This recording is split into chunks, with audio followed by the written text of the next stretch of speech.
Sejam bem-vindos a essa atividade, o webinar da ANEFAC. O nosso tema de hoje é justamente sobre o parcelamento tributário das pequenas e médias empresas, e já aproveito para deixar o convite para vocês comentarem no chat qualquer dúvida, qualquer questionamento, ilustrar comentários, que no final dessa atividade nós vamos levar ao ar aí. Sempre é bom identificar o nome completo, para a gente registrar também como atividade do associado, do participante. Ok? Eu sou Eduardo Nunes, vice-presidente PMS da ANEFAC. Estou com o meu companheiro, o Lázaro também, que é vice-presidente em tributos da ANEFAC, e a convidada de hoje é o Rodrigo Lázaro, perdão, e a convidada de hoje é a Bárbara Gama. Ela é advogada da Lazen Pessoa Advogados, grande especialista em acordos, negociações de dívidas tributárias e aspectos tributários em geral, né? E ela tem novidades interessantes aí para nos contar. Bom dia, Rodrigo. Bom dia, Bárbara. Bom dia, Eduardo. Bom dia, Rodrigo. Obrigado pelo convite. Bom dia. Eu também agradeço muito o convite. Será um bom evento hoje. Maravilha. Então, a Bárbara tem a apresentação, depois o Rodrigo tem alguns comentários técnicos, uns inputs técnicos importantes para ilustrar bem essa atividade. E, Bárbara, já pode compartilhar, seguir à frente aqui sua apresentação. Maravilha. Então, eu vou compartilhar, vou pedir para vocês darem um ok se estiverem vendo, só para eu poder ter certeza que estamos na mesma página. Tá tudo certo? Tudo certo. Então, tá bom. Então, vamos lá. Bom dia aos convidados. Agradeço muito o convite do Eduardo, do Rodrigo, do pessoal da ANEFAC. É um prazer estar aqui hoje. É um assunto muito importante, muito atual. A gente tem modificações praticamente diárias, então é um prazer estar aqui com vocês, compartilhando um pouquinho da nossa experiência aqui no da Lazen Pessoa. E agora nós somos, inclusive, da Lazen Pessoa e Bresciani, com a chegada de um novo sócio. A nossa área aqui no tributário trabalha diariamente com esse tipo de transação. Eu até vi que a Karina entrou aqui, a Karina é meu braço direito, também está aí nos assistindo. Então, a gente vai passar um pouquinho da nossa experiência para vocês, discutir. Fiquem à vontade para fazer perguntas no chat no final. A ideia é realmente a gente se inteirar um pouquinho nessa legislação que é tão nova, que é bem mudando, para a gente saber qual é o melhor caminho para nossas empresas ou para os nossos clientes e como é que a gente pode ajudar. Falando um pouquinho muito rapidamente aqui sobre mim, né? Eu sou a Bárbara, eu sou formada em Direito, né? Eu sou bacharel pela Faculdade de Direito da FGV, eu sou especialista em Direito Tributário pelo IBET e eu sou graduada em Gestão de Tributos pela USP. Isso tudo para dizer que dizem que o direito tributário é ame ou deixe, né? Por aqui a gente está do lado do ame, ainda que alguns dias a gente odeie, mas realmente é a nossa área de atuação, a nossa área de expertise para a gente poder auxiliar os clientes. E em 2020 eu saí de grandes escritórios aqui em São Paulo, tomei aquela difícil decisão de empreender e abri a área do direito tributário no, até então, da Lazen Pessoa, que é um escritório, uma boutique originalmente trabalhista, e desde então a gente vem aí tentando oferecer o melhor para os nossos clientes em ambas as áreas, sendo que eu sou responsável, né, pela área do tributário realmente. E aí aqui eu dividi a nossa apresentação pelo número, né, pela ordem das perguntas que normalmente eu recebo dos clientes. E a gente começa normalmente com o problema na Receita Federal, né? O cliente que já está na procuradoria, que tem aquele débito que é um débito inscrito em dívida ativa, um débito um pouquinho mais antigo, já é um cliente que normalmente já está um pouco mais acostumado com o risco.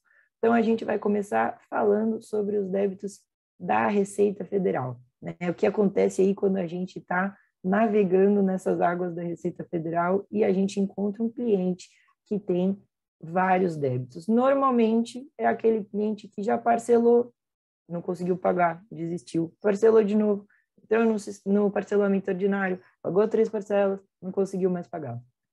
E aí a ideia das transações, né, que são diferentes do parcelamento, a gente tem visto isso muito na prática, é oferecer para o cliente uma efetiva regularização, é soerguimento, é pensar no futuro, né? É ultrapassar a pandemia, deixar isso para trás, colocando para o cliente uma transação que ele efetivamente consiga amortizar as parcelas, né? Então, não simplesmente dividir em 60 vezes e ver o que acontece para tirar uma CNT, mas permitir que aquele cliente olhe para o futuro, né? Eu gosto de brincar nas minhas apresentações que aqui no Brasil a gente, infelizmente, ainda vê o direito tributário como um problema, né? Normalmente o cliente nos procura para resolver um problema, ele não vem ainda não vem tanto para pensar no futuro, para planejar, para mudar a sua atuação. Então, quando o cliente chega, ele normalmente chega pela porta de entrada dos débitos, e é nesse momento que a gente oferecendo para ele um caminho efetivamente viável, nos parece aqui no escritório, que a gente conquista a confiança desse cliente, e aí sim a gente pode pensar em oportunidades, em futuro, mas aí isso é tema para outra palestra. Então, pensando aqui em regularização, a primeira opção que eu trouxe para vocês, e é claro, até o Eduardo me disse muito adequadamente antes do começo, a ideia não é esgotar cada um dos tipos de parcelamento, tá, pessoal? Tendo dúvidas, a gente pode falar depois, a gente pode pesquisar, a ideia é sempre olhar o caso a caso, cada cliente, né? Normalmente a gente oferece para o cliente um parecer sobre todas as modalidades aplicáveis para ele que possa tomar uma decisão consciente, né, de o que ele está buscando, como que ele quer regularizar esses débitos. Então, eu vou passar aqui por cima das opções que me pareceram mais relevantes aqui, pensando em PMEs, né, em pequenas e médias empresas, fazendo também uma diferenciação entre quem está no simples e quem não está, porque isso tem implicações significativas aqui na nossa apresentação, e aí a gente parte daí para as perguntas no final, tá bom? Então, a primeira coisa que eu quis trazer aqui é uma coisa bem recente, nova, né, o edital número 1 de transação por adesão na Receita Federal. No mês passado, aliás, no comecinho desse mês, foram publicados os editais número 1 e número 2, nós vamos passar por ambos, e aí a gente vai, né, mostrar as diferenças de um e de outro. A primeira coisa que é muito importante ficar claro é que hoje, na Receita Federal, nós ainda não temos uma oportunidade de parcelamento, de transação, que não seja o ordinário, que eu acho que todo mundo conhece, que é, né, a 60 vezes, para débitos declarados e não pagos, simplesmente declarados e não pagos, né? Então, a gente tem ali aquele cliente que teve dificuldade na pandemia, a gente cumpriu as obrigações acessórias, entregou, declarou os débitos e o cliente não conseguiu pagar. Esses débitos não entram no edital número 1 e não entram no edital número 2 de transação da Receita Federal, tá? Porque em ambos os casos a gente está falando de transação para o que a Receita Federal utilizou o nome de contencioso administrativo fiscal. E quando que se instaura esse contencioso? Não tem muita dúvida, tá? Os editais são claros, o contencioso se instaura, assim como a gente já sabia pelo decreto 70235, né, que é o do procedimento administrativo, no protocolo de uma defesa. Então, quando aquele cliente protocola, recebe um auto de infração, protocola uma impugnação, aquele cliente recebe, né, uma notificação de lançamento de débito previdenciário e ele se defende, se instaura ali o contencioso e aquele crédito pode, então, fazer parte da transação. Ah, Bárbara, então o que parece que a Receita Federal está tentando fazer aqui? A Receita Federal, nos parece, está tentando abrir a possibilidade para aquele cliente que barriga, né? Desculpa aqui o perdão da expressão, mas que recebe o auto de infração, sabe que é devido e vai barrigando aquele auto de infração para um dia aparecer um refis. Esse seria o momento de discutir com o cliente se aquele processo administrativo, que ele sabe que a chance de êxito é remota, não é o momento da gente parcelar esse débito. Então, aqui é um pouco mais a fundo a transação. A diferença do edital número 1 para o edital número 2 é que no edital número 1, como a gente tem aqui na tela, eles só permitem débitos considerados irrecuperáveis. Então, esse edital não é só para pequenas e médias empresas, é para pequenas, médias e grandes empresas, desde que os débitos sejam considerados irrecuperáveis. Portanto, empresas que estão mal das pernas, né? O edital diz ali, mais especificamente, o que seriam os débitos irrecuperáveis, e isso tem que ser olhado no caso a caso, mas de forma concreta, de forma resumida, é um cliente que não consegue amortizar esse valor nos próximos 5 anos. E aí, dito isso, não tem um valor mínimo para adesão, eu sei que essa sempre é é uma pergunta, né? É só realmente que os créditos se enquadrem ali na classificação de irrecuperáveis. É vedada, aqui é importante, tá? A inclusão de débitos do Simples Nacional. Então, eu posso ser uma pequena e média empresa e participar desse edital, eu só não posso ser uma pequena e média empresa do Simples Nacional, tá? Então, existem limites melhores de desconto de parcelamento para as pequenas e médias, mas não pode ser um débito do Simples Nacional que eu esteja transacionando. Aqui a gente até tem uma dúvida que vale discutir, e se alguém tiver problema com a Receita, eu acho que a gente tem grandes chances de êxito. Ah, Bárbara, e se eu for do Simples hoje e o meu débito que eu estou discutindo não é do Simples, porque eu não era do Simples naquela época, né? Posso ter saído, posso ter voltado. Vale incluir na transação? Nos parece que sim, tá? Porque a vedação não é para a empresa que está no Simples, mas para transacionar um débito do Simples. Então, isso é importante. Aqui, a gente tem diversos tipos de entrada, de pagamento, limites. A gente colocou sempre o máximo, né, para chamar a atenção, mas brincadeiras à parte, é importante saber que quanto maior o desconto, menor o número de vezes para pagamento, menor o desconto, maior a possibilidade de tempo. Então, aqui, máximo de 40% de desconto, vai até 120 vezes, né? Descontos menores, descontos maiores, como 65%, a gente tem um limítrofe ali de pagamento em 60 vezes, lembrando que em todos os parcelamentos que eu vou falar aqui hoje, o limite constitucional para o parcelamento dos débitos previdenciários é de 60 vezes. A gente não consegue fugir disso em nenhuma dessas opções, tá? Então, quando a gente fala 120 vezes, é para débitos que não sejam previdenciários, ou seja, demais débitos. O edital número 2, como eu falei, ele tem uma diferença, porque aqui o débito não precisa mais ser irrecuperável, e aqui é muito interessante para pequenas e médias, porque esse é um edital para os débitos de pequeno valor em contencioso administrativo fiscal para as micro e pequenas empresas. Então, gente, esse é um edital interessante para ficar de olho para esse tipo de cliente. De novo, é um débito de contencioso, não vale o débito declarado e não pago, né? Mas é aquele processo administrativo com o valor do processo de menos de 60 salários mínimos. Isso é importante por quê? Porque se o cliente quiser incluir 3 processos e cada um for menor de 60 salários mínimos, isso é permitido. O que não pode é um processo que ultrapasse o valor ali de 60 salários mínimos. Então, essa opção é interessante. O prazo de adesão também é 30/11. Lembrando que os sistemas ficam malucos na última semana, então é sempre interessante, né, tentar com o cliente fechar ali um pouquinho mais cedo. E aqui a gente tem uma redução também máxima de 50% da dívida, né, e aí o número de parcelas fica bem reduzido, são até 8 parcelas, um desconto menor de 20% já permite um pagamento em 52 parcelas.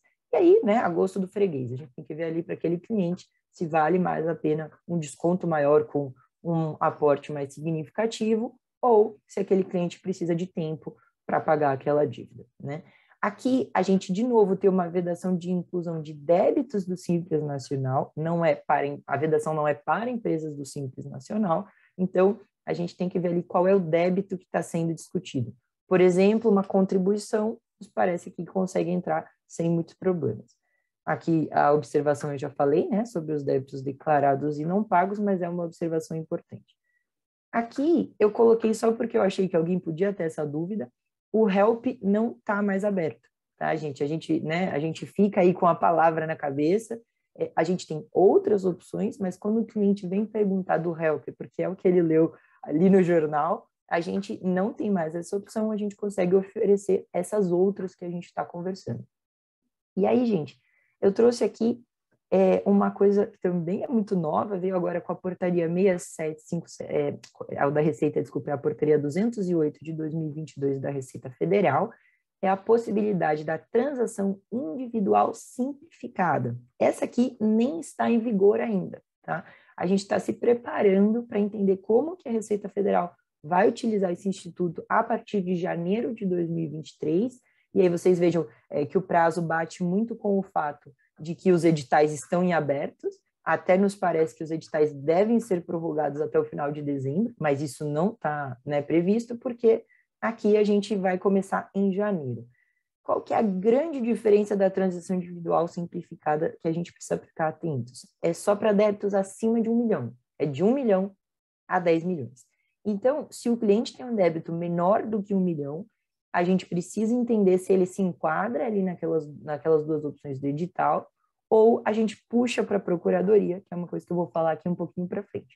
Mas, tendo o cliente um débito na Receita Federal entre 1 milhão e 10 milhões, e, de novo, débito de contencioso administrativo fiscal, a gente não tem hoje um parcelamento em aberto, uma transação em aberto para débitos declarados e não pagos, pelo menos não do meu conhecimento, né? Se alguém souber de alguma coisa, eu fico sempre à disposição. E aqui é uma proposta de transação individual, feita no sistema tal qual a gente já vem se acostumando com a da Procuradoria, né? A gente também vai falar um pouquinho disso ali no final. E a gente precisa subsidiar esse pedido com informações contábeis, né, com balanços, para dizer, com garantias, se for o caso, tá? Para a gente demonstrar para a Receita Federal que aquele débito efetivamente vai ser pago. Aqui também se aplicam os descontos máximos de 70%, 120%, 144 parcelas se forem PES-MEs. Então, esses foram os três, né, já que o HELP está fechado, as 3 hipóteses na Receita Federal, né, e aí a gente passaria para a Procuradoria. Antes da gente passar na Procuradoria, eu queria comentar com vocês, eu não sei como que é a realidade do dia a dia de vocês, mas o que acontece muito com a gente é o cliente que chega com o débito menor do que R$1 milhão na Receita Federal, então ele não vai se incluir, né, na transação simplificada, ou o cliente que tem os débitos declarados e não pagos. Gente, esse é o problema. É o cliente que teve um problema na pandemia e não conseguiu pagar, porque até agora eu não dei uma solução satisfatória para esse cliente. O que a gente faz com esse cliente? O que nós temos feito? Nós temos pleiteado administrativamente, às vezes com sucesso, judicialmente quando não, a inscrição daquele débito em dívida ativa com maior celeridade, né? Não sei se vocês sabem, mas a gente tem uma portaria de 2010 da Procuradoria-Geral da Fazenda Nacional que determina que os débitos têm que ser inscritos em dívida ativa em até 90 dias depois do vencimento. Então, se eles têm até 90 dias, uma vez que ultrapasse esses 90 dias, eu já tenho causa para um mandado de segurança, e aí eu entro com essa ação, peço a inscrição do débito em dívida ativa, e aí eu consigo trabalhar todas essas outras opções que a gente vai mostrar agora, inclusive para os débitos declarados e não pagos. Então, o que a gente enxerga hoje aqui no escritório? Débitos de contencioso administrativo fiscal valem a pena ficar na Receita Federal. Por quê? Porque eu não vou ter o aumento de 20% de encargos legais. Quando eu tenho um cliente que tem débitos declarados e não pagos, eu não consigo fugir dos 20% de encargos legais, eu inscrevo aquele débito em dívida ativa, majoro o débito, né? O débito fica maior realmente, mas aí eu aplico os descontos significativos das transações da Procuradoria e a gente acaba ficando, se não com um desconto bem significativo, elas nas elas, só que com 120 meses. Claro, Rodrigo, por favor, contribua. Não, mas assim, é uma transmissão de pensamento. O Eduardo mandou aqui no chat a seguinte discussão, né? Débitos administrativos não pagos ou contencioso correspondem às dívidas que foram para a PGFN como dívida ativa. A dúvida é exatamente sobre, me parece, a dúvida é mais sobre o valor relacionado, né? Se esse valor que é em discussão, em contencioso, corresponde efetivamente ao valor que vai ser inscrito em dívida ativa. Perfeito. Na verdade, a gente tem a majoração dos 20%, Eduardo, que a gente não consegue fugir. Porque quando o débito ele é inscrito em dívida ativa, eu brinco que a Procuradoria tem 20% de honorários logo de cara. Eu não tenho, mas a Procuradoria tem. Então, assim, o débito saiu ali da Receita Federal. Puxa, apareceu na parte de baixo, no relatório fiscal, como pendência PGFN, a gente tem os 20%. Mas por que hoje isso não é um grave problema no cenário que a gente tem? Porque com os descontos de até 70% de multa, juros e encargos legais, 100%, desculpa, de multa, juros e encargos legais, que a maioria das transações tem oferecido, a gente minimiza esses 20% e diluído em 10 anos, em 12 anos, né? Normalmente é muito melhor para o cliente do que ele pegar aquele débito original na Receita Federal e dividir por 60 parcelas. Então, é uma conta realmente que a gente tem que fazer, tem que apresentar isso para o cliente. E aí, aqui fica a dica. Muito claramente, né? Para ele não falar depois que aumentou em 20% e que a gente não avisou. Então, isso tem que estar expresso para o cliente, mas uma vez que ele tem a ciência desse risco, nos parece sim que é o melhor caminho, tá bom? Então, eu vou passar aqui. Rodrigo, fica à vontade para abrir de novo o seu microfone, porque como a gente combinou, agora eu vou falar do PERSE, né? Então, o que é o PERSE, pessoal? E aí o Rodrigo também vai poder contribuir aqui com a gente. O PERSE, ele é um programa emergencial de retomada do setor de eventos. Então, ele é para alguns contribuintes, né, Rodrigo? Você quer contar aqui para a gente? Quer me ajudar aqui? Claro. Se você preferir, eu posso subir a minha apresentação. Ela é bem curtinha e a Você quer gente que eu consegue passe o mostrar. PERSE, termino aqui e aí você entra com a sua para a gente não... Combinado. Ah, então tá bom. Então, gente, não olhem, fechem os olhos, eu vou passar bem rapidinho aqui pelo PERSE, só para a gente estar na mesma página, e depois o Rodrigo vai falar sobre eles. E aí aqui eu vou falar sobre um outro ponto importante. O cliente que tem dívida do FGTS. Porque o cliente que tem a dívida do FGTS, ele também chega para a gente, né? Pelo menos aqui no escritório acontece bastante, e as transações hoje, elas vinculam você regularizar o FGTS com você regularizar os débitos federais. Por quê? A maioria das transações prevê o seguinte: o contribuinte, depois de aderir a uma transação, tem que ficar regular dali para frente, né, durante o curso da transação, inclusive com o fundo do FGTS. Então, isso é uma coisa que a gente não pode esquecer. Tá? Quando a gente olha a regularização do cliente, a gente tem que olhar se ele também está regular com o fundo de garantia. Por quê? Porque, senão, ele, inclusive, tem a possibilidade, né, corre o risco de perder o direito à transação. Isso ia ser, né, o pior que a gente consegue pensar. Então, hoje, o que a gente tem de opção da transação da FGTS? Também existe o parcelamento ordinário, né, lá no site da Caixa, mas para a gente pensar alguma coisa melhor, a gente tem o edital número 3 de 2021 da Procuradoria Federal, não está errado, tá? Esse edital, ele vem sendo prorrogado e a última prorrogação do prazo, né, que está em vigor, é para prazo de adesão até 30/12 de 2022. E como que funciona esse edital? Para empregador que possui dívida ativa de FGTS até 1 milhão, né? De 1 milhão para cima, a gente tem a transação individual, mas aí é para contribuintes com uma dívida muito grande, acho que não vem ao caso aqui. E nesse edital, a gente vai também de descontos até 70%, parcelamento em 144. E a pergunta que sempre aparece no FGTS: nossa, mas eu tenho desconto sobre o FGTS? Não. Você tem desconto sobre multa, juros e a parcela que vai para o fundo, né? É uma proibição expressa, desconto. Eu estou vendo vocês rirem e eu estou vendo que tem uma pergunta aqui no chat. Deve ter sido isso. Ah, tá. Eu não tinha visto a pergunta, eu vi vocês rirem e falei, deve ser isso. Então, assim, a gente tem uma vedação expressa, uma vedação legal que a gente não consegue fugir. O desconto não existe sobre a parcela do empregado, como não deve existir mesmo, né? Afinal de contas, o empregador não pagou um valor que não é seu, mas a gente pode transacionar, pode reduzir, pode diminuir a parcela devida ao fundo. Eu confesso que a gente fez uma primeira transação individual aqui no escritório, contar um caos aí para vocês, e aí a gente, né, tinha ali o FGTS, tinha colocado nas contas do cliente parcelar sem desconto. Eu não conhecia essa diferença do valor que vai destinado ao fundo, né, e que vai destinado ao empregado. E aí depois, no meio do caminho que a gente descobriu, e foi bem legal, acabamos aí tendo um êxito maior do que o esperado para o cliente, também é algo muito interessante de oferecer, porque normalmente os clientes não sabem, né? A gente tem falado muito das transações, mas eu não tenho visto muito sobre a do FGTS. Então, pelo menos os clientes que chegaram aqui para a gente acharam que foi muito legal, que a gente agregou, trazendo essa informação, vale compartilhar com os clientes. E aí, gente, tem um programa que eu acho que é importantíssimo. Ué, eu passei, mas acho que não passou. Passou aí para vocês o slide? Não, agora foi. Ah, tá. Que aqui eu acho que cabe muito bem para a gente, porque lá atrás a gente falou várias vezes que não podia, né, na Receita Federal, transacionar Simples Nacional.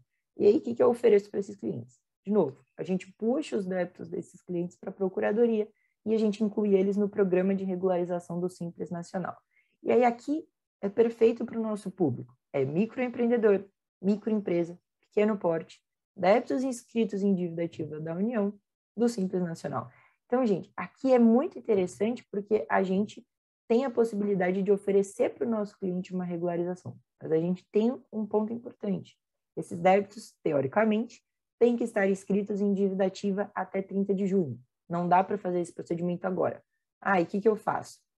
A gente tem visto, a gente não teve esse caso ainda aqui no escritório, mas eu tenho acompanhado nos tribunais e já tem algumas decisões sobre a possibilidade de, via mandado de segurança, pedir, né, ali pensando no princípio da igualdade, da isonomia dos contribuintes, que sejam incluídos também neste programa as dívidas inscritas posteriormente até 30 de junho. Até porque que o contribuinte que tem uma dívida até dia 30 pode e eu não posso, né? Fica fora de percurso. Então, se alguém tiver esse caso, né, especificamente, aí vale a atuação no judiciário, que tem tido um sucesso interessante.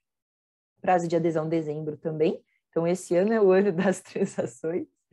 E a gente tem uma entrada menor, como esperado pelo tipo de empresa, né? Então, 1%, parcelamento de 8 meses, quer dizer, esse 1% parcelado em até 8 meses, e aí o saldo restante a gente tem 137 parcelas, porque a gente chega ali no máximo de 140, com desconto de até 100% dos acréscimos legais. Então, lembram, o nosso problema da majoração da dívida ativa aqui pode ser totalmente resolvido, né? Inclusive, a gente vai trazer um débito menor do que o cliente tinha na Receita Federal, e aí a gente aplicando um limite de 70% sobre o valor total de cada débito, e outro limite importante é valor original, tá, gente? Todas essas transações que eu estou trazendo aqui, a gente tem uma vedação expressa de redução de principal. Então, se a dívida original é 10, a gente não vai oferecer para o cliente 5. Isso não existe. Agora, se a dívida original é 10 e a gente tem hoje um débito de 15, a gente consegue chegar nos 10, tá? Isso é sempre importante a gente ter em mente,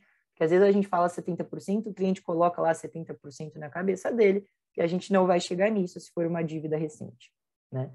Então, assim, o valor das parcelas não pode ser inferior a R$ 25 para microempreendedor e 100 para microempresa. Então, é um programa bem acessível para clientes menores e faz sentido, tá? É um programa bem interessante.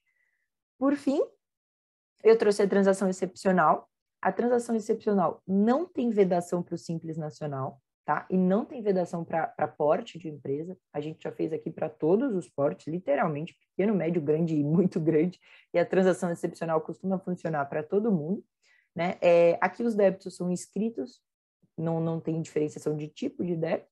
O único limítrofe é que a gente não pode passar até 150 milhões de débito. Acho que aqui não é o nosso caso. Né? Tem o prazo de adesão também agora no final do mês, então a gente tem que ficar bastante atento aos prazos.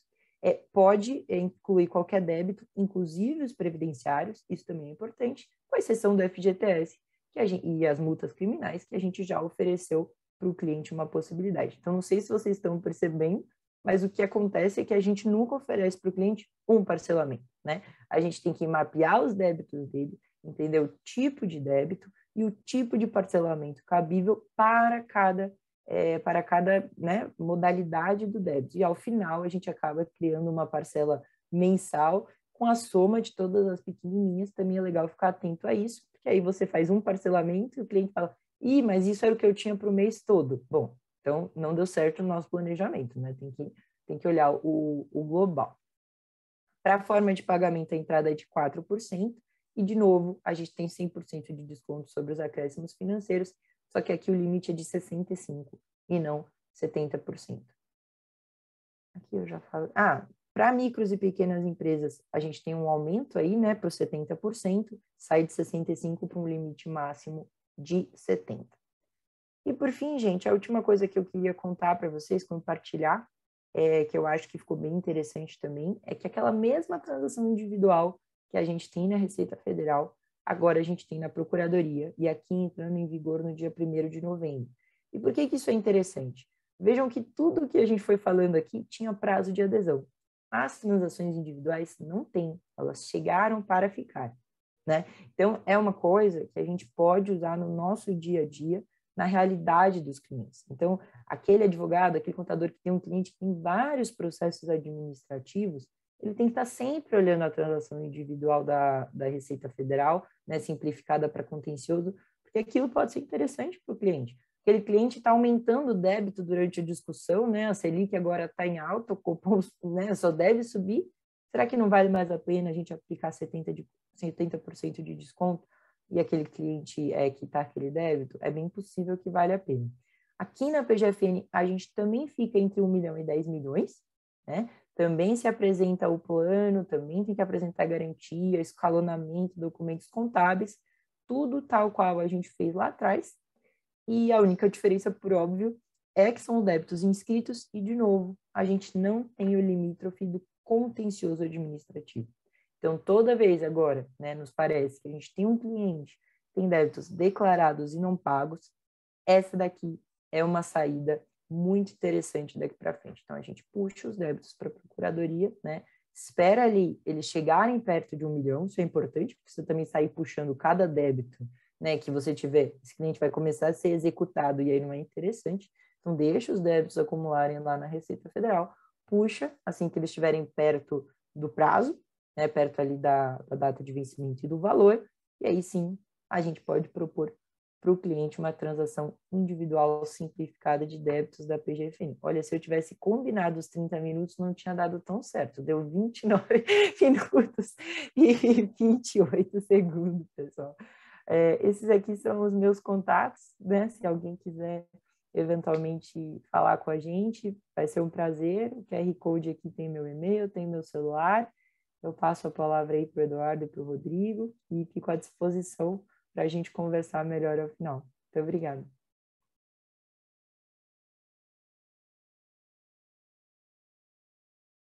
Eduardo. Bárbara. Vou parar de compartilhar aqui, então, né? Só um minutinho. Ih, travou. Vamos lá, olha, muito bom, Bárbara. Voltei. Muito bom, acho que ilustrou bem as oportunidades e também os desafios, né? E como a gente deve tratar, sempre lembrando, né, que se uma empresa quer ter sucesso em seus negócios, tem que contar com bons contadores e bons advogados. Então, está aqui a oportunidade do network, mais uma prova de que esse ditado tem tudo a ver, né? Rodrigo, você tem uma apresentação, quer comentar algo? Eu vou subir a nossa apresentação, nós vamos falar sobre o PERSE. Eu só ia pedir para a Bárbara deixar no gatilho aquela simulação de um caso, né, concreto. Então, vamos lá, eu vou subir a nossa apresentação. Primeiramente, eu gostaria de agradecer muito, Eduardo, por essa possibilidade de um bate-bola, esse cross-evento com PME, que é, de fato, um dos temas mais interessantes relacionados à tributação hoje, né? A Bárbara trouxe a questão do PERSE, que é um programa encomendado para as empresas do setor de eventos que sofreram realmente grandes impactos na pandemia. A ideia, originalmente, foi, além de conceder um parcelamento especial, simplificado e mais abrangente, mas também nos moldes do que nós já vimos nos outros programas, foi também dar um benefício de atribuir uma alíquota zero de imposto de renda, contribuição sobre o lucro, PIS e COFINS, nos próximos 5 anos, a partir da vigência da lei. Então, a lei foi aprovada nas 2 casas do Congresso, houve o veto presidencial. O veto foi derrubado, e ele foi derrubado agora em março desse ano.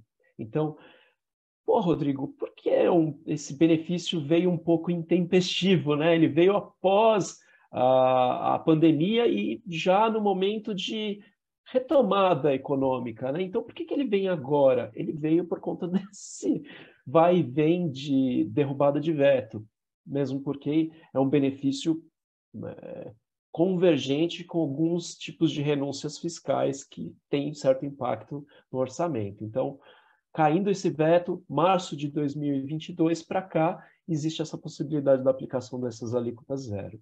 Mas o nosso foco hoje é falar do parcelamento que possui esse essa redução de até 70% sobre multa e juros e a possibilidade de estender para os 145 meses. Importante lembrar o que a Bárbara nos trouxe, esse impacto financeiro relacionado à assunção dessa responsabilidade. Vou pagar 145 meses.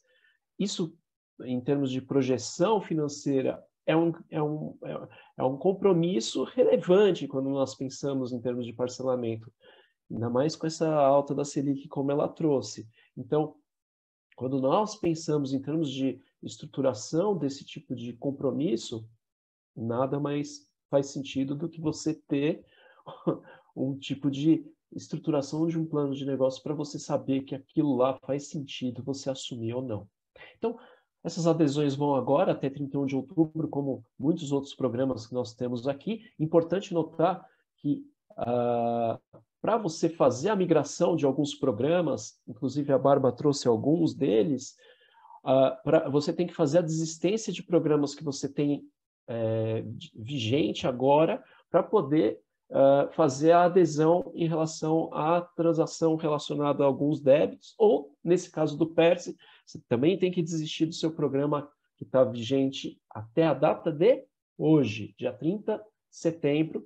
É necessário você fazer essa desistência do seu programa que você tem para possibilitar a adesão ao PERSE e alguns outros programas que a Bárbara nos trouxe. Então, hoje é o dia D, pessoal. E só entendendo quem é a pessoa beneficiada por esse programa. Então, exercem atividades diretas ou indiretamente, congressos, feiras, eventos, feiras de negócio, shows, etc. Legal no inciso 1 e 2 e 3, fica muito claro quais são as atividades. Fica evidente que é hotelaria em geral. Quem é hotel, é muito simples você saber qual é a atividade. Quem faz a administração de salas de exibição cinematográfica, o cinema, você sabe quem é. Agora, prestação de serviços turísticos, a legislação remete a uma lei que faz referência ao conceito de atividade turística, que, por consequência, ela foi discriminada com as atividades econômicas relacionadas através de uma portaria.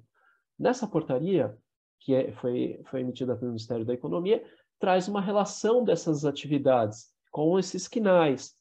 E aí vem as discussões relacionadas a isso, que a Bárbara pode nos ajudar, inclusive, depois a comentar um pouco. Mas a ideia é, essas empresas que estão no KNAI lá, identificadas, que possuem o cadastro, têm a possibilidade de adesão a esse programa, e a vantagem dele, além desses descontos de até 70% sobre multa e juros, é essa possibilidade, os descontos de até 100% de multa, juros e encargos legais, é essa extensão de 145 meses. Lembrando que essas primeiras parcelas, de até o primeiro ano, é 0,3%, que é infinitamente não, né? Mas que ela é menor, por exemplo, do que 1%, que seria um cálculo aproximado se você dividir em 60 meses. Então, a ideia é você ter essa liquidez garantida por um compromisso muito mais leve do que você parcelar em 60 meses, nesses pelo menos 3 primeiros anos. E aí você vai ter uma perspectiva de você ter mais fluxo de caixa, um maior fluxo de caixa para você regularizar sua atividade econômica impactada pela Covid. Lembrando da vedação dos débitos previdenciários, como a Bárbara trouxe, que é uma vedação constitucional.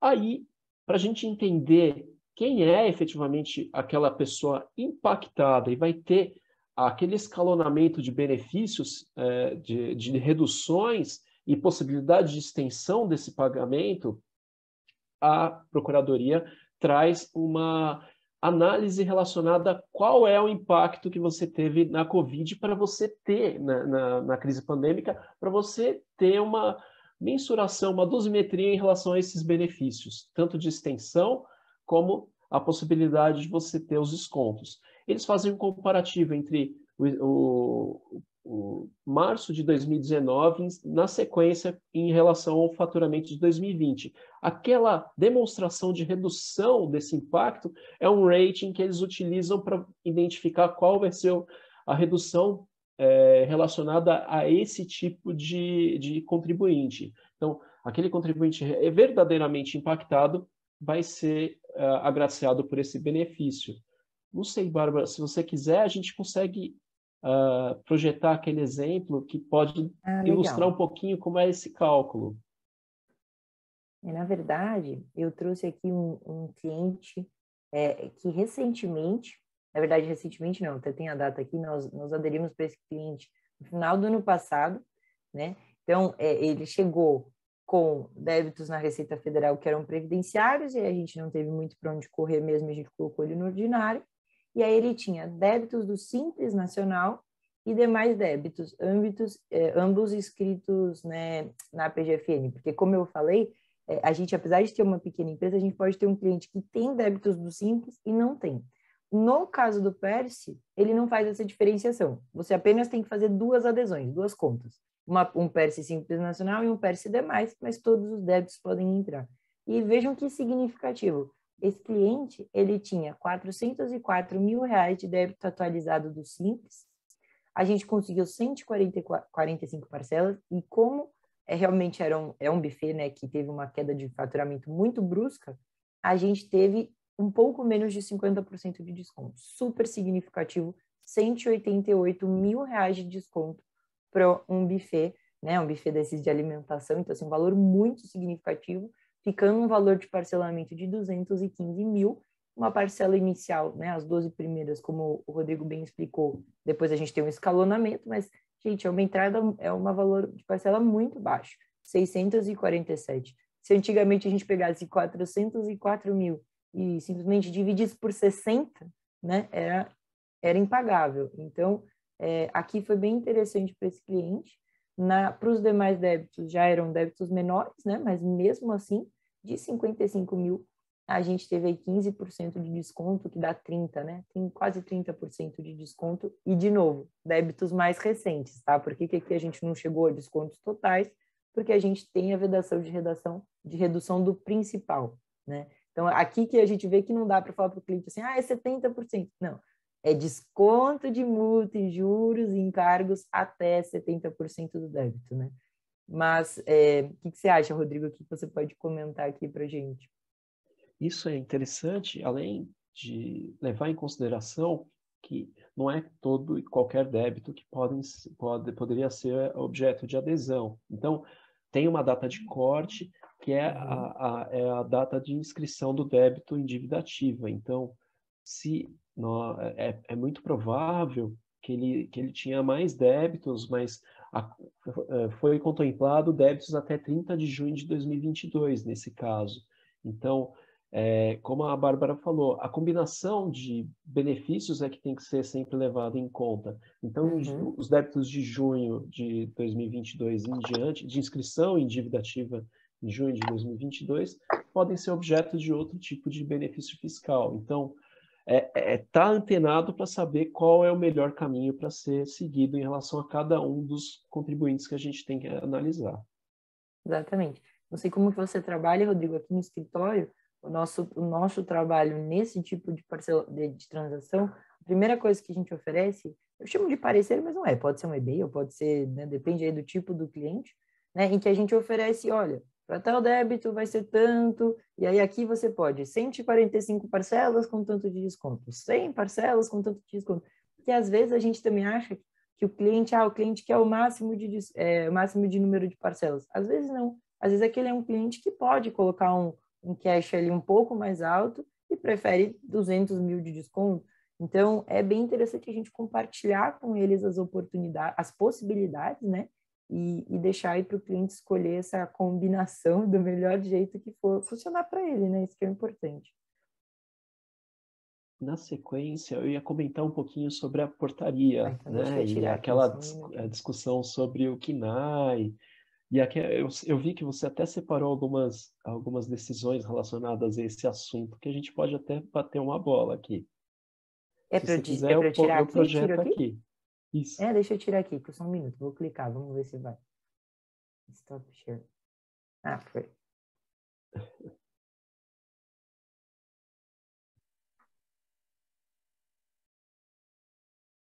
Pronto, apagamos o quadro, agora vamos escrever de novo.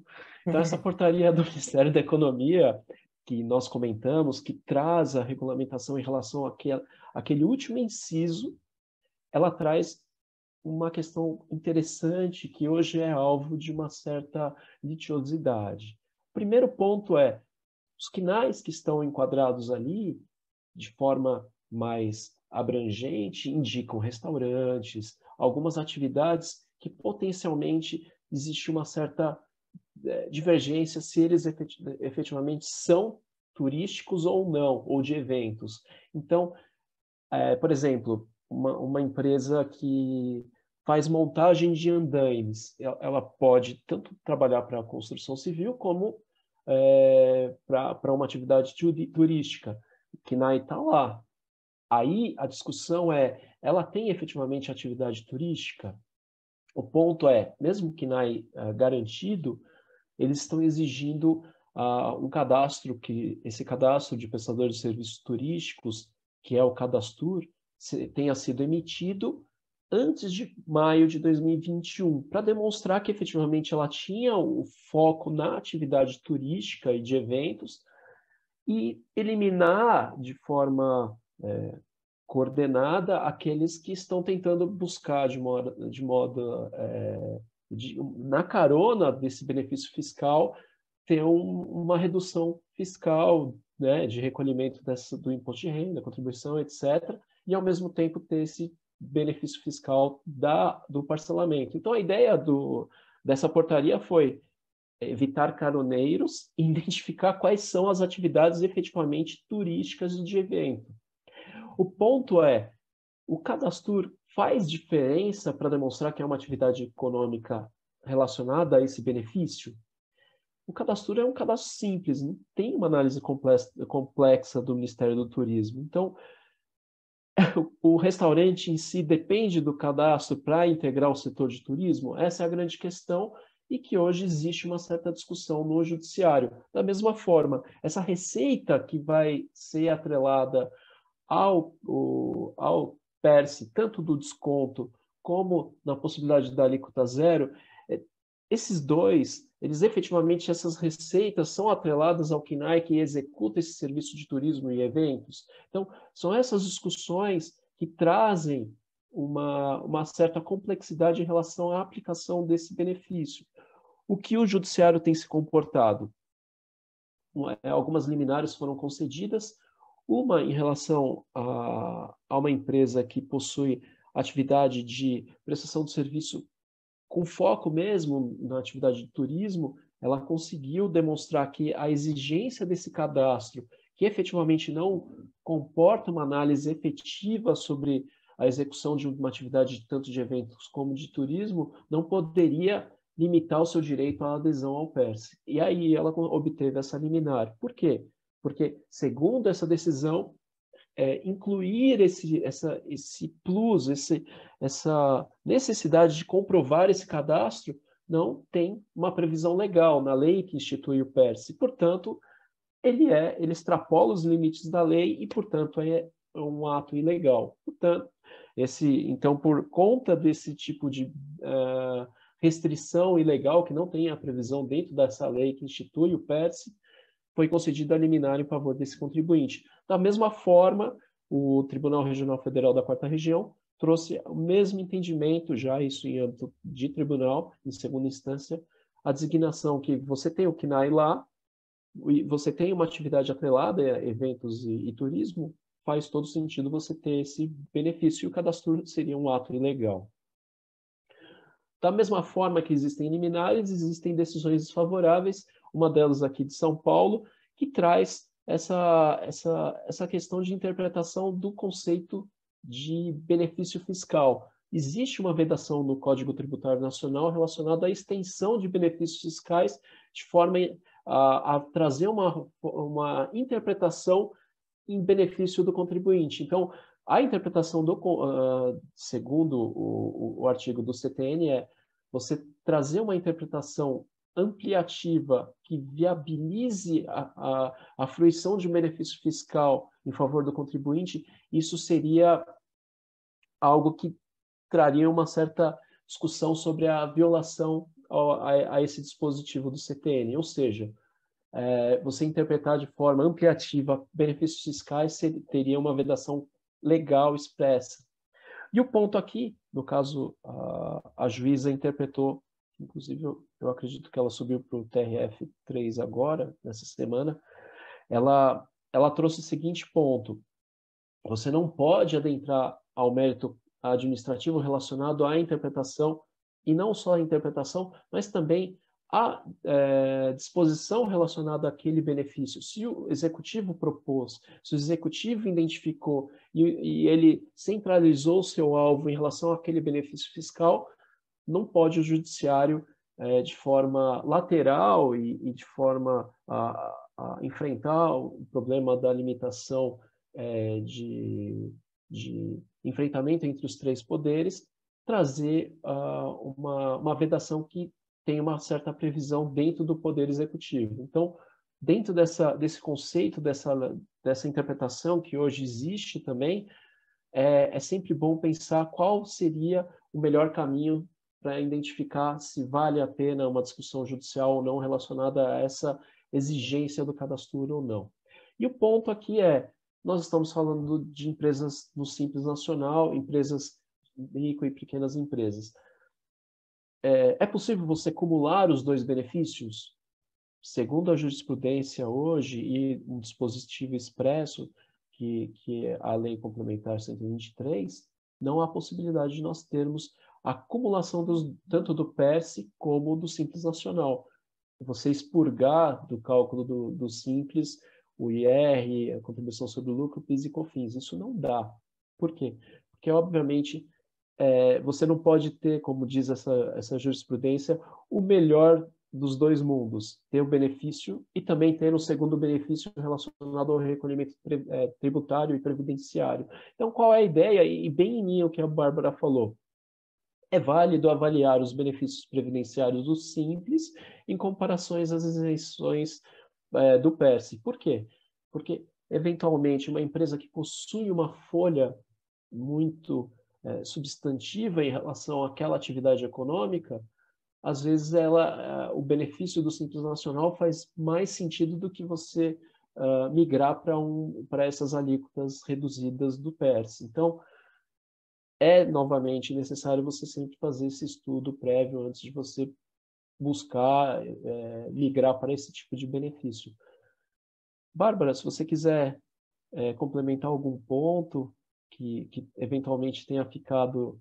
Não, acho que foi ótimo. Eu ia comentar uma coisa só para outro caso aqui. Recentemente, a gente teve 2 clientes que chegaram com essa linda estratégia proposta por uma consultoria, a mesma consultoria até, que a gente tem encontrado ela bastante por aí, sobre, eu vou mudar o meu KNAI e agora eu vou entrar no PERSE. Eu falei, não, peraí, não pode.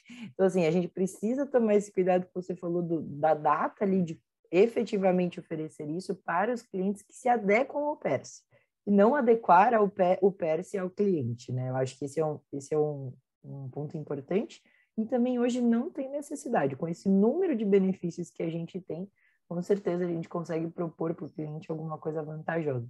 Mas foi ótima a explicação, nada a acrescentar. Obrigado. Legal. Eduardo, devolvemos a palavra a você. Nós estamos no tempo, hein? Certinho, hein? Deu certinho.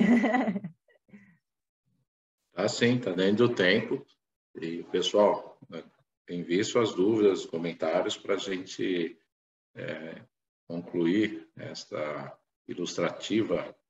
este ilustrativo webinar em que a Bárbara e o Rodrigo nos proporcionaram informações valiosas, né? Muito, muito boas informações. Deixa eu ver aqui se o pessoal deixou alguma dúvida. Acho que o cara mais em dúvida sou eu mesmo. Eu gostaria de perguntar uma coisa. Estou tão apressado que eu faço pergunta antes mesmo de vocês falarem, né? Mas vamos lá. Rodrigo, você tinha levantado a mão? Eu ia perguntar, Bárbara, em relação a essas transações individuais, nós tivemos alguns casos no escritório, mas temos observado que a Procuradoria realmente faz uma análise criteriosa em relação a essa necessidade de você ter o impacto financeiro para você ter a transação. não sei como é que tem sido a experiência de vocês nesse sentido. Sim. Na verdade, mas aí é um cliente, né, grande, e a gente ficou quase 1 ano e meio em negociação com a Procuradoria, assim, é um trabalho bem criterioso. Aqui no TRF, na terceira região, né, de São Paulo, a gente sabe, inclusive, que a Procuradoria criou uma ala, né, agora eles têm, acho que são 5 ou 6 procuradores que só fazem transação. Então, assim, é diferente, por exemplo, agora eu estou com uma no interior, e aí a gente já tem até um problema, né? Porque, coitado, o mesmo procurador que agora tem que fazer todas as transações continua com todos os prazos dele. Então, assim, a gente já tem um pouco mais de dificuldade de acessar, apesar de eles serem sempre muito solícitos. Então, realmente, é um criterioso. E outra coisa que eu não sei qual é a sua experiência, Rodrigo, mas que é importante avisar o cliente. A transação individual para clientes que têm execuções em curso, normalmente fazem com que a Procuradoria puxe o cerco nas execuções.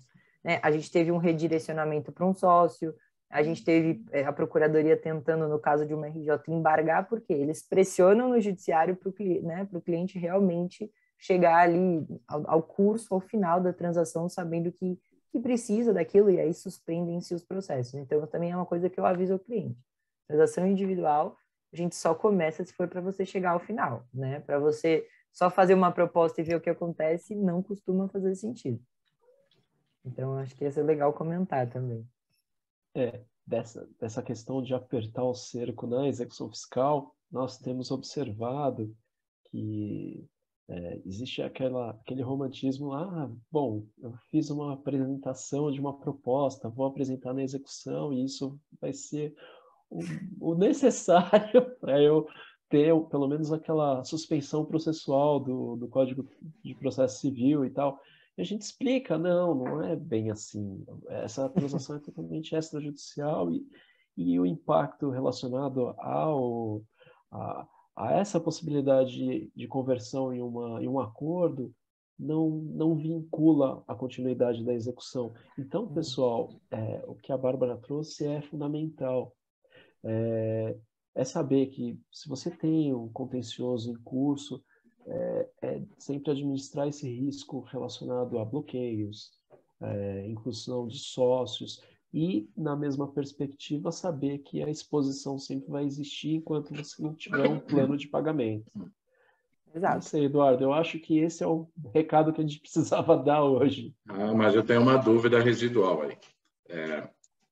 Pensa na empresa que fez parcelamento, não honrou um parcelamento. Depois fez um novo parcelamento, pagou 1, 2, 3 e deixou de pagar. Depois fez um novo parcelamento, está com uns 3, 4 parcelamentos, 3 parcelamentos em andamento e quebrou geral, não pagou. Literalmente está com 3 parcelamentos constando na plataforma da Receita Federal e da Procuradoria, só que não está comprando, não está pagando mais nada. Surgem essas oportunidades, eu consigo reparcelar esses débitos, consigo colocar no pacote na renegociação essas dívidas antigas e não pagas? Se eu puder fazer um comentário, aí vai depender do tipo de parcelamento. Por exemplo, os editais da Receita Federal 1 e 2 prevêem expressamente que não pode incluir dívida de reparcelamento. Então, por exemplo, na Receita Federal, não. As transações, de modo geral, dizem que, na Procuradoria, você não pode incluir um débito decorrente de transação rescindida há 2 anos. Então, aí a gente tem uma discussão. Se tiver um parcelamento que foi rescindido e não uma transação, a princípio daria para incluir. Mas depende da modalidade que o cliente vai incluir aqueles novos débitos. A gente não tem... Eu sei que você está perguntando aquele pênalti que tinha antigamente, né? Reparcelou 10, paga 20%, era assim, né? Tinha sempre essa questão. Não é igual, mas a gente tem que olhar um por um, não é, Rodrigo? Você tem alguma outra ideia? Eu tenho sempre uma preocupação por conta do conceito de devedor contumaz, né? O devedor contumaz é aquele que acumula créditos fiscais em débito com a fazenda e não propõe uma resolução e deixa aquele débito em aberto ao longo dos anos. E aquele contribuinte, por outro lado, que propõe acordo e tenta pagar 1 ou 2, acaba tendo problemas financeiros e demonstrar isso, na esfera penal é muito relevante, porque esses débitos declarados e não pagos podem, uma vez, caracterizarem como uma infração de apropriação indébita de débitos fiscais. Então, uma vez demonstrado esse tipo de perfil de devedor contumaz, é natural que esse contribuinte acabe sofrendo algumas consequências na esfera penal. Por outro lado, inclusive existe vários acórdãos do STJ, do Superior Tribunal de Justiça, convalidando que aquele contribuinte que tenta fazer esses acordos e tenta pagar o débito e demonstra essa dificuldade, mas existe a boa vontade de não deixar esse débito ruir ao ponto de ser frustrado, mostra que ele não incorre nesse tipo de perfil de apropriação indébita por conta mais dessa demonstração de incapacidade financeira de liquidação do débito. Então, sempre pensar que sempre tem esses dois lados da questão. Não é só o problema fiscal, mas penal em relação a isso. Perfeito.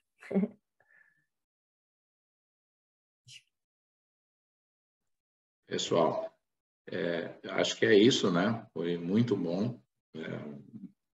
Ajudou aí a abrir a mente da gente. Como pode ver, são vários caminhos e cenários que requerem estudo, né? E aproveito a deixar aos queridos participantes que acessem o site, né, da ANEFAC, www.anefac.org, para acompanhar a programação dos próximos eventos. E eu fiquei satisfeito e dou por encerrada esse webinar deste fechamento de trimestre, né? 30 de setembro, olha que simbólico, hein? 30 de setembro de 2022. Então é isso, gente. Maravilha. Um agradecimento e um bom dia para todos. Obrigada, Obrigado, pessoal. pessoal. Muito obrigada. Uma boa tarde. Tchau.